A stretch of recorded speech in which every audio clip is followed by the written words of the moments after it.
प्यारे बच्चों, आज मैं आपको जो कहानी सुना रहा हूँ उसका नाम है सोना बनाने का गुर। बहुत पुराने ज़माने की बात है कि थाईलैंड के एक दूर दराज गांव हातंग में नाय हामी नामी एक शख्स रहता था जो कि हद दर्जा का काहिल और बेकार आदमी था। वह अपने बीवी बच्चों और घर के मसाइल की तरफ तवज्जो देता और ना ही अपनी ज़मीनों और बागों की देखभाल करता था। इसे तो बस एक ही धुन लगी रहती थी, सोना बनाने का गुर। सोना बनाने का भूत इसके सर पर ऐसा सवार हुआ कि बाकी किसी काम की तरफ वो ध्यान ही नहीं देता था। नतीजा ये निकला कि कुछ अरसे ही में कंगाल हो गया। बुरे दिनों के लिए जो कुछ थोड़ा बहुत बीवी ने संभाल कर रखा हुआ था वो भी आखिर कब तक चलता। घर में चूल्हा जलना मुश्किल हो गया। इससे पहले कि नौबत फाकों तक पहुंचती, इसकी बीवी ने अपने बच्चों को अपने बाप के घर ले गई और सारा हाल बयान किया। इसका बाप एक अक्लमंद और तजुर्बेकार आदमी था। तहम्मुल से सारी बात सुनी, इसके बाद सोच में पड़ गया। आखिरकार अपनी बेटी को तसल्ली देकर कहा, तुम वापस घर जाओ, मैं नायक को समझाऊंगा। जब तक तुम्हारे घर के हालात नहीं संवर जाते तब तक मैं तुम्हारी मदद करूंगा। नाय हाकी बीवी मुतमईन होकर अपने घर चली आई। दूसरे दिन नाय हाकी सुसन ने इसे रात का खाना अपने साथ खाने की दावत दी, जिसे नाय हाकी ने खुशी से कबूल किया।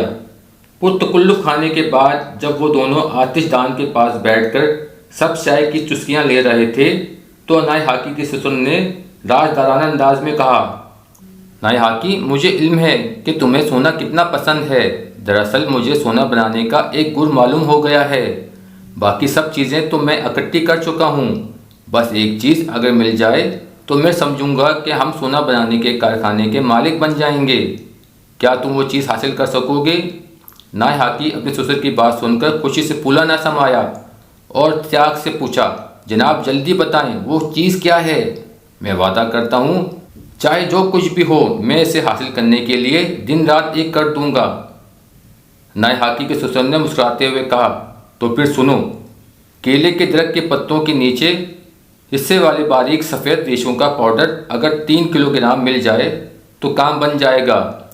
लेकिन ये ख्याल रहे कि ये सफूफ तुम्हारे अपने बाग के दरख्तों के पत्तों का हो। अगले रोज़ सुबह सवेरे नाय हाकी अपने केले के बाग की तरफ चला, लेकिन ये देखकर बहुत अफसुदा हुआ।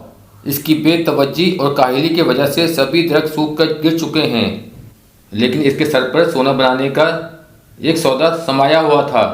चुनाचा इसने हिम्मत नहीं हारी और अपने बाग के सूखे दरख्त कटवा कर नए सिरे से आला किस्म के केले के दरख्त लगवाए और फिर दिन रात इनकी देखभाल और हिफाजत करने लगा। वह अपने बाग में इतनी मेहनत करता कि गांव के दूसरे किसान और ज़मींदार सब हैरान थे। आखिरकार इसकी मेहनत रंग लाई और दरख्तों पे फल लगना शुरू हुए। अब इनके पकने का इंतज़ार था। आखिर वो वक्त भी आया जब नाय हाकी बहुत खुश व खुर्रम तनदही से दरख्तों के पत्तों की निचली सतह वाले रेशों का सफ़ेद पाउडर जमा करने में मसरूफ़ था। इसे दरख्तों पर उगे हुए केलों की गुच्छों से ज़रा भी दिलचस्पी नहीं थी। वो इस बात से भी बेखबर था कि इसकी बीवी और बेटे दरख्तों से पके हुए केलों की भारी गुच्छे उतार रहे हैं। इसके दिमाग पर तो बस सोने का खुद सवाल था।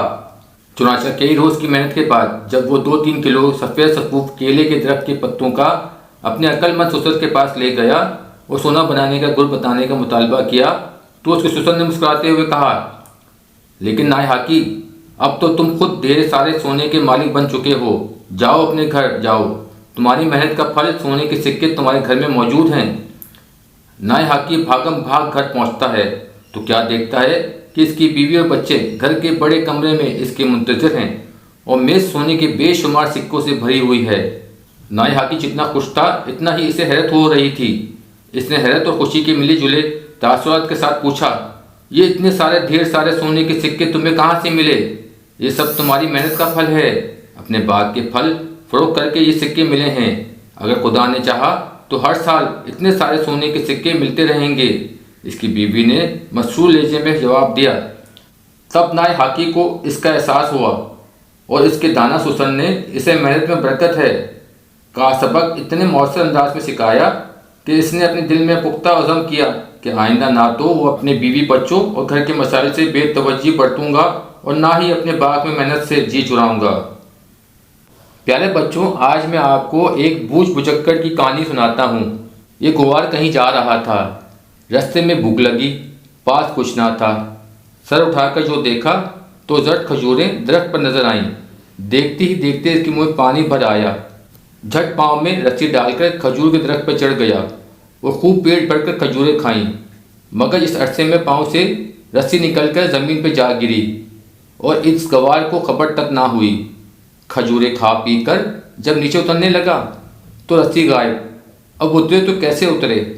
नाचार शोर मचाता शुरू कर दिया। अरे कोई मुझे बचाए, मैं गिर रहा हूँ, मैं गिर जाऊँगा। जिसने सुना भाग पड़ा और खजूर के दरख्त के गिर्द आके जमा हो गए। मजमा खासा लग गया, मगर इसे उतारे तो कैसे उतारें? फिर खैर से थे कि सभी अजुट गंवार, बात किसी की भी समझ में ना आई। आखिर भागम भाग पहुँचे बूझ बुझक्कड़ के पास। हाँफते हाँफते एक ने कहा, अजी एक आदमी खजूर के दरख्त पर अटक गया है, ज़रा चल कर इसे उतार तो दें। सुनने की देर थी कि ये हजरत लुटिया हाथ में लेकर और पकड़ी बगल में दबाकर साथ हो लिए। जब खजूर के दरख्त के पास पहुँचे और खजूर के दरख्त पर गवार को देखा तो सर हिलाकर बोले, भाई बात बिल्कुल समझ में आ गई, ज़रा एक रस्सा तो मंगवाओ। रस्सा लाया गया। अब इस रस्से को किसी न किसी तरह खजूर के दरख्त पर गवार पर फेंका गया और इससे कहा गया, अब इस रस्से को अपनी कमर पर कसकर बांध लो।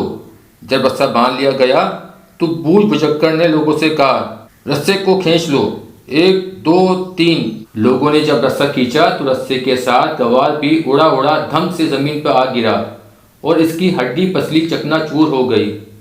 लोग बूझ बुझक्कड़ के सर हो गए कि तुमने इस गरीब की जान ली, अगर तुम रस्सा ना खींचवाते तो जमीन पर ना गिरता। बूझ बुझक्कड़ साहब बोले, भाइयों क्या कहूँ, इस शख्स की किस्मत ही बुरी थी जो मर गया, वरना मैंने इस तरकीब से 20 आदमी कुएं से बाहर निकाले हैं। और सब लोग सर पकड़कर बैठ गए। इस बेवकूफ़ अक्ल आदमी ने एक बच्चे की जान ले ली। प्यारे बच्चों, आज मैं आपको एक बेवकूफ़ गधे की कहानी सुनाता हूँ। प्यारे बच्चों, एक नेक दिल शख्स ने एक गधा और एक कुत्ता पाला हुआ था। वो दोनों जानवरों का बहुत ख्याल रखता था। गधे को बेहतरीन चारा, मकई के दाने और ताज़ा और अच्छी खुराक खिलाता। गधे पर जब लकड़ियाँ लाद कर लाता तो इसके बाद काफ़ी देर इसको बाग में दरख्तों के नीचे आराम करने देता। इसी तरह वो कुत्ते का भी बहुत ख्याल रखता था। एक रोज़ गधे के जहन में ये बात आई कि कुत्ता तो कोई काम नहीं करता, फिर भी मालिक इसका इतना ख्याल रखता है। इसको मालिक के कमरे में जाने की इजाज़त है। खाने की मेज़ पर जिस पर मालिक खाना खाता है, कुत्ता से करीब ही चला जाता है। मालिक इसको हड्डियाँ डालता है और अपने करीब करीब से करीब रखता है। कुत्ते के मुकाबले में मैं बहुत काम करता हूँ, लकड़ियाँ इकट्ठा करता हूँ, बाज़ दफ़ा चक्की से आटे की बोरियाँ भी लाता हूँ, और फिर भी मुझे कुत्ते की तरह मोहब्बत नहीं मिलती। मुझे चाहिए कि मैं भी वही कुत्ते वाले तरीके इख्तियार करूँ, शायद इस तरह मालिक मुझसे ज़्यादा मोहब्बत करे। इन ख्यालात के आने के बाद अगले दिन गधे ने इन पर अमल करना चाहा। वो मालिक के कमरे में घुस गया। जिस मेज़ पर मालिक खाना खा रहा था, इस मेज़ से अपना जिस्म रगड़ने लगा। नतीजा ये हुआ कि मेज़ उलट गई। इस पर रखी हुई तमाम प्लेटें नीचे गिरकर चिकनाचूर हो गईं। गधे ने इस पर बस नहीं की, इसने मालिक के ऊपर छलांगें लगाईं और आगे के दोनों पैर रख के इसके ऊपर चढ़ने की कोशिश की। फालतू गधे की हरकतें देखकर करीब खड़े हुए मुलाजिमों ने जब महसूस किया कि अब मालिक को ख़तरा है, ये गधा इन्हें ज़ख्मी कर देगा, लिहाजा अब दरमियान में हमें भी मुदाखलत करने की ज़रूरत है, तो इन्होंने लाठियों से इसकी पिटाई की और गधा बुरी तरह ज़ख्मी हो गया। तब गधे को ये एहसास हुआ कि मैं इतने अच्छे हालात में रहता हूँ, मैं इस पर खुश क्यों ना रहा, और एक दूसरे मखलूक की नकल उतारने की कोशिश की। इसे एहसास हुआ कि दरअसल बेकार तो कुत्ता भी नहीं, इसका काम चौकीदारी करना है, जो वो शब व रोज़ मेहनत से करता है और मेरी तरह बेफिक्री से सोता नहीं है।